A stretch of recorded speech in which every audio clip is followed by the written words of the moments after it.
आज मैं आपको एक कोरियन फैंटेसी फिल्म थे मिरेकल की कहानी समझाने जा रहा हूँ। ये कहानी दो जुड़वा बहनों सूमी और रीना की है जो एक दूसरे से बिल्कुल अलग हैं।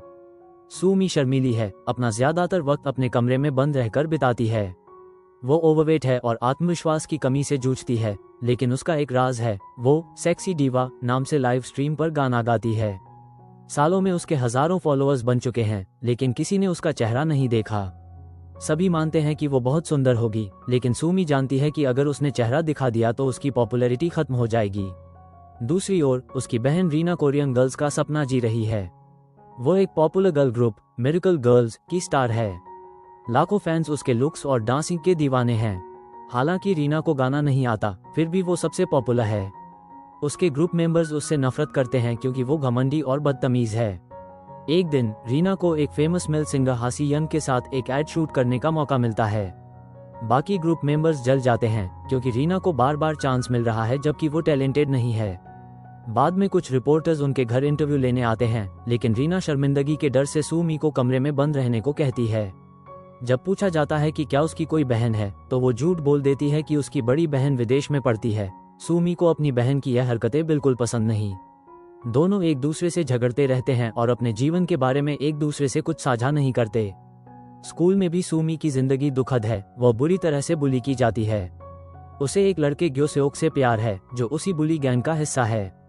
पिछले साल उसने उससे अपने प्यार का इजहार करने की कोशिश की थी, लेकिन उसे सबके सामने बेइज्जत कर दिया गया। दूसरी ओर रीना शूटिंग पर जाती है जहां हासी यंग उससे बहुत बदतमीजी से पेश आता है। वो कहता है कि ये एड बहुत बेवकूफाना है और सेट छोड़ देता है। रीना भी रिजेक्ट हो जाती है और रोती हुई घर लौटती है। उधर सूमी अपने डॉग को ढूंढते हुए एक बूढ़ी औरत को बेहोश पाती है और उसकी मदद करती है। वो औरत एक टैरो कार्ड रीडर निकलती है और सूमी को एक नेकलेस देती है जिससे एक विश मांगी जा सकती है। सूमी मजाक में अपनी बहन से जिंदगी बदलने की विश करती है, लेकिन फिर कहती है कि वो कभी मोटी ना हो। रास्ते में वो बेहोश हो जाती है। उसी वक्त रीना भी डांस प्रैक्टिस के दौरान गिर जाती है। जब दोनों अस्पताल में होश में आती हैं तो पाती हैं कि उनके शरीर बदल गए हैं। अब उन्हें एक दूसरे की जिंदगी जीनी पड़ेगी। सूमी को अब पॉपुलर बनकर डांस करना है और रीना को सूमी की तरह स्कूल जाना पड़ेगा। रीना को बुरी तरह बुली किया जाता है और ग्योसेओक उसका मजाक उड़ाता है। सूमी परफॉर्मेंस में नर्वस हो जाती है, लेकिन नेकलेस को पकड़कर विश करती है कि वो अच्छा परफॉर्म करे और सच में वो परफॉर्मेंस के दौरान चमक जाती है। हासी यंग भी उसकी सिंगिंग से इम्प्रेस हो जाता है। धीरे धीरे हासी यंग और सूमी करीब आ जाते हैं। रीना को सूमी की डायरी मिलती है जिससे उसे अपनी बहन के संघर्षों का एहसास होता है। वो बुली करने वालों को जवाब देने लगती है और ग्योसेओक को भी झाड़ देती है। एक दिन सूमी को पता चलता है कि हासी यंग उसके सेक्सी डीवा लाइव स्ट्रीम्स देखता है। उसे उम्मीद होती है कि शायद वो उसे उसके असली रूप में भी पसंद करेगा। रीना गलती से सेक्सी डीवा के नाम से लाइव चली जाती है और लोग उसके लुक्स का मजाक उड़ाते हैं। सूमी हार्ट ब्रोकन हो जाती है और विश करती है कि सब भूल जाएं। अगली सुबह सब कुछ मिट चुका होता है। उसे समझ आता है कि नेकलेस असल में उसकी सारी विश पूरी कर रहा है, लेकिन हर बार किसी और को नुकसान पहुंचता है। आखिरकार 30 दिन पूरे हो जाते हैं। वो टैरो रीडर मर चुकी होती है, लेकिन उसकी बेटी बताती है कि वापस शरीर बदलने के लिए दोनों बहनों को सच्चे दिल से विश करनी होगी।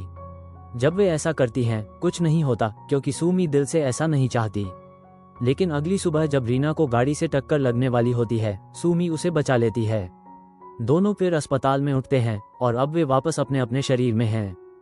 डॉक्टर, जो बिल्कुल टैरो रीडर जैसी दिखती है, बताती है कि सूमी बड़ी बहन है और अपनी बहन की रक्षक।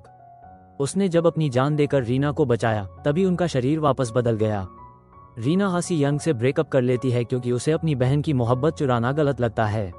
ग्योसेओक भी सूमी से माफी मांगता है और कहता है कि अब वो उसे पसंद करता है, लेकिन सूमी उसे ठुकरा देती है। कुछ हफ्तों बाद हासी यंग एक ऑडिशन रखता है। रीना सूमी को एप्लीकेशन फॉर्म देती है और उसे हिस्सा लेने को कहती है। सूमी साहस जुटाकर ऑडिशन में जाती है और वही गाना गाती है जो उन्होंने डुएट में गाया था। फिल्म के आखिरी सीन में हम हासी यंग और सूमी को एक साथ गाना रिकॉर्ड करते देखते हैं, जिससे साफ होता है कि सूमी को सेलेक्ट कर लिया गया है और सेक्सी डीवा का जिक्र दोबारा कभी नहीं होता। तो इस कहानी से हमें ये सीखने को मिलता है, टॉक्सिक इंटरनेट कमेंट्स को इग्नोर करो और खुद पर विश्वास रखो। अगर आपको ऐसी और कहानियां पसंद हैं तो चैनल को सब्सक्राइब करें, बेल आइकन दबाएं और वीडियो को लाइक जरूर करें।